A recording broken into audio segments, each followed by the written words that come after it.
नमस्कार मित्रांनो, मी राजू नार्वे आणि आज थोडा वेगळी मुलाखत आहे. म्हणजे एक छोटासा व्हिडिओ बनवणार आहे आम्ही. मी आणि माझा मित्र सोबत आहे. ये इकडे. हा माझा मित्र सागर आहे. याला तुम्ही पाहिलंच असेल की आम्ही आधीच्या व्हिडिओ बनवलेल्या होत्या 2 माजिदलाल हा व्हिडिओ होता. पण आजचा विषय थोडा वेगळा आहे. आज आपल्या मराठीचा विषय की जरा मराठीसाठी आज सध्या जो वादंग चालू आहे, मराठीला काही लोक नावं ठेवतात. काल तर एका महाशयाने तर म्हटले मराठीची पात्रता नाही. हे ते मराठीला आम्ही उचलू उचलू आणू त्या लोकांना आमच्या इकडे आले तर आपटू, त्यांना आम्ही खायला वगैरे घालतो. अशा गोष्टी आहेत आणि अशाच गोष्टी मी ह्याला विचारतो की बाबा ह्याला काय वाटतं. नमस्कार सागर. नमस्कार. काय वाटतं तुला? पहिला प्रश्न काय आहे, आज तो भाषावाद चालू आहे मराठी हिंदी, त्याच्याबद्दल काय सांगशील? मुळात काय माहिती का राज्यामध्ये भाषावाद हा झालाच नाही पाहिजे. हा. त्याच्या मागचं कारण असं की जर माझं नेहमी प्रामाणिक मत असं असतं, जर भाषा टिकली तर संस्कृती टिकणारच आहे. हा. त्याच्यामुळे भाषा हा वाद व्हायलाच नाही पाहिजे कुठल्याही राज्यात. नेसेसरी आहे की तुम्ही ज्या राज्यामध्ये जाता त्या राज्याची तुम्हाला भाषा येणं गरजेचं आहे. जरी आपलं विभाजन हे भाषेवरूनच झालं असेल, तर मुळात आपलं विभाजन जे झालंय ते भाषेवरूनच झालेलं आहे. म्हणजे महाराष्ट्रात मराठी बोलतात म्हणून मराठी, राजस्थानमध्ये राजस्थानी लोक बोलतात म्हणून त्यांचा एक प्रदेश, अशा प्रत्येक प्रदेशाची एक भाषेवरनं रचना झालेली आहे. मग आपण त्याला डावलून चालणारच नाही. त्याच्यामुळे भाषा हा वाद माझ्यासाठी कधी दुय्यमच आहे. कधीही म्हणजे तिसरी भाषा लागू करताय मुळात हा प्रश्न आहे.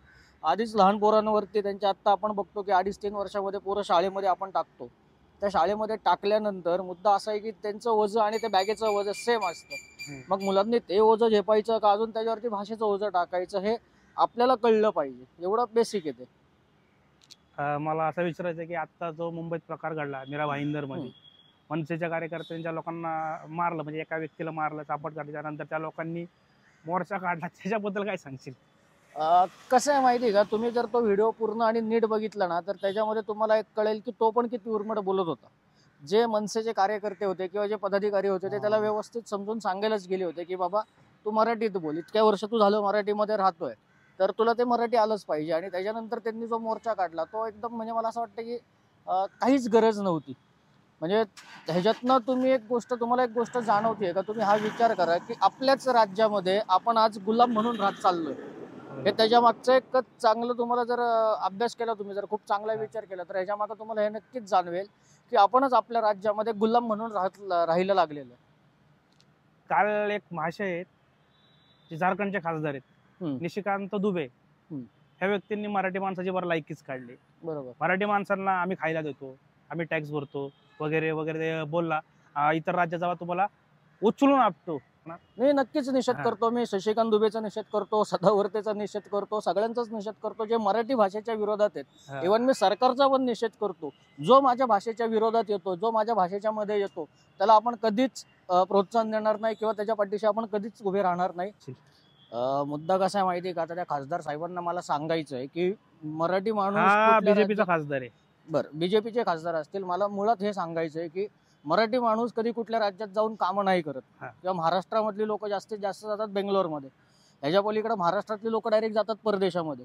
महाराष्ट्रातल्या लोकांना गरज नाही की झारखंड झालं, उत्तर प्रदेश झालं, UP झालं, जे काही बाकीची राज्य असतील तिथे जाऊन काम करण्याची. कारण जर आपण एक वस्तुस्थिती बघितली, वस्तुस्थिती अशी की भारताचा जो GDP आहे, आपल्या देशाचा जो GDP आहे ना, त्याचे 30% उत्पन्न फक्त हे महाराष्ट्र राज्याचं आहे.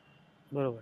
हे जर तुम्ही व्यवस्थित अभ्यास केला तर तुम्ही हा विचार करा की आज म्हणतात की महाराष्ट्रामध्ये हिंदी शिकली पाहिजे.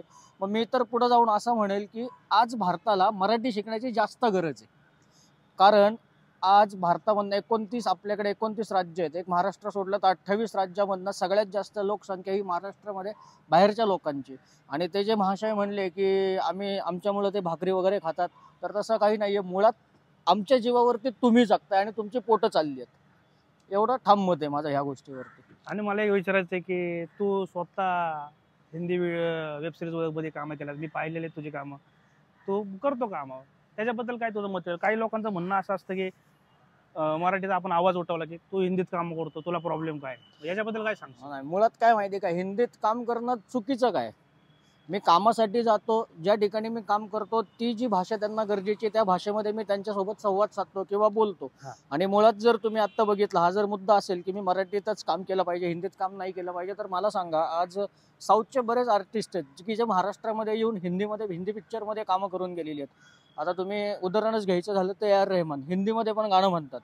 धनुष झाले, त्यांनी पण हिंदीमध्ये चित्रपटामध्ये काम केलेले आहे. महेश बाबू, प्रकाश राज, अशी एक ना अनेक नावं आहेत की ज्यांनी हिंदी इंडस्ट्रीमध्ये येऊन कामं केलेली आहेत.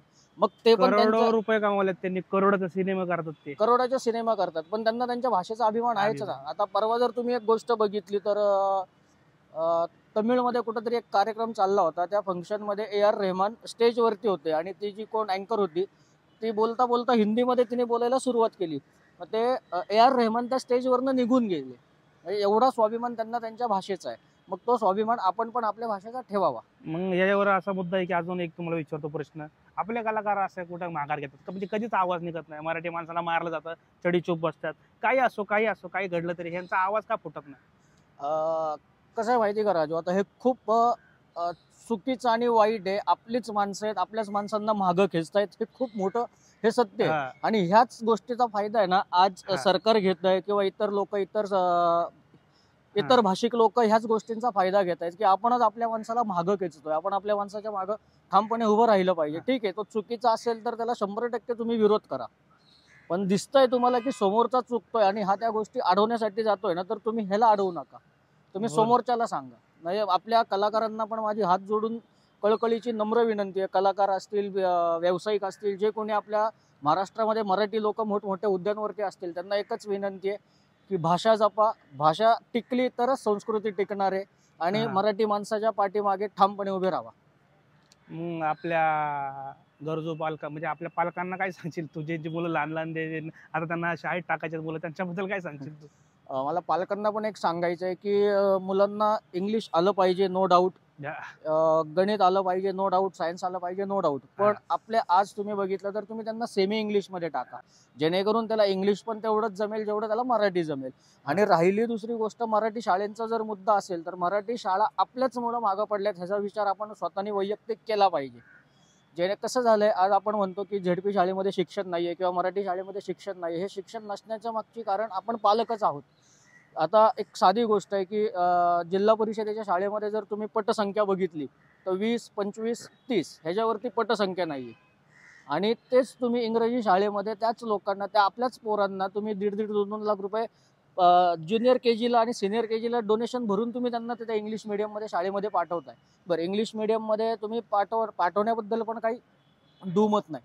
पण एक बेसिक गोष्ट अशी आहे की त्यांना मेन संस्कार कळले पाहिजेत. आपली मराठी भाषा काय कळली पाहिजे, आपल्या महाराष्ट्रातले संस्कार कळले पाहिजेत. आज तुम्ही जर बघितलं, पालकांना मी विशेष सांगतो, जर आज तुम्ही बघितलं, आज भारतामध्ये खूप अशा गोष्टी आहेत की ज्या प्रथम पहिल्या मराठी माणसाने केलेल्या आहेत. म्हणजे आता तुम्ही जर क्रिकेटचा देव बघितला तर तो सचिन तेंडुलकर आपल्या मराठीतला. आत्ताचं रिसेंट उदाहरण घ्यायचं म्हटलं तर तुम्ही आपला इंडियन आयडॉल आहे तो मराठीतला, महाराष्ट्रातला अभिजित सावंत तो आहे. भारताची गान कोकिळा लता मंगेशकर त्या आपल्या आहेत. इव्हन तुम्ही खूप पूर्वी जर बघितलं तर महिला डॉक्टर भारताच्या पहिल्या त्या महाराष्ट्रातल्या आहेत. आनंदीबाई जोशी त्या आहेत. पहिल्या शिक्षिका मराठी आहेत किंवा पहिल्या महिला राष्ट्रपती मराठी आहेत. म्हणजे मराठीचा स्वाभिमान एवढा मोठा असताना आपल्याला इंग्लिश शिकण्याची गरज काय, असं मला प्रामाणिकपणे वाटतं. की असं नाही की मराठी भाषेने खूप काही दिलंय भारताला, खूप काही दिलंय, प्रमाणाच्या बाहेर दिलंय. फक्त आपलं कसं आहे माहिती का, आपल्याकडं सांगायला मनभर आहे पण आपण सांगताना संकोच करतोय. तो संकोच नाही, कणभरच सांगतो. कणभरच सांगतो. तर ते सांगितलं गेलं नाही पाहिजे. जेवढं आहे तेवढं सांगितलं गेलं पाहिजे. बरोबर. धन्यवाद. आणि व्हिडिओ आवडला असेल तर आपल्या द मराठी बोंगा या यूट्यूब चॅनलला सबस्क्राईब करा, लाईक करा आणि समोर जो घंटा दिसतो त्याला काहीतरी फेकून मारा आणि आमचा चॅनल वाजला पाहिजे, एवढंच करा. धन्यवाद. धन्यवाद.